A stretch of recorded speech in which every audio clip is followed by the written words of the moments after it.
హాస్టల్స్లో ఉండేటువంటి పిల్లల్లో దురద పెడుతూ రాత్రిపూట నిద్రపోకుండా ఉండేటువంటి చాలామంది ఉంటారు. ఇది ఒకరి నుంచి ఒకరికి హాస్టల్లో స్ప్రెడ్ అవుతూ ఉంటుందన్నమాట. దానినే గజ్జి అంటూ ఉంటారు. దాన్ని స్కేవీస్ అని చెప్పేసి అంటూ ఉంటాం అనమాట.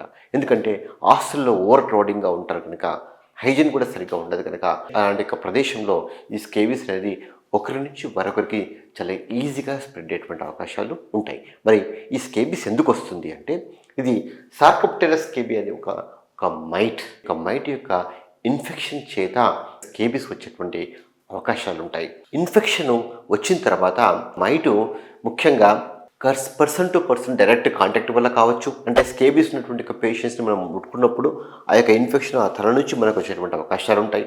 అలా కాకుండా ఫోమైట్స్ అంటే వాడుకునేటువంటి బెడ్షీట్స్ కావచ్చు, టవల్స్ కావచ్చు, అదర్ మెటీరియల్స్ కావచ్చు. ఇలా ఫోమైట్స్ వల్ల కూడా ఒక పర్సన్ నుంచి మరొక పర్సన్స్ కూడా స్ప్రెడ్ అయ్యేటువంటి అవకాశాలు కూడా ఉంటాయన్నమాట. సో ఆ రకంగా ఒక మైటు ఈ యొక్క స్కిన్ మీద పడ్డ తర్వాత స్కిన్లో ఉన్నటువంటి పై స్కిన్లో స్ట్రేటమ్ కార్యంలోనే ఈ యొక్క మైట్ ఉండిపోతుంది. ఇది లోపలికి పోదు.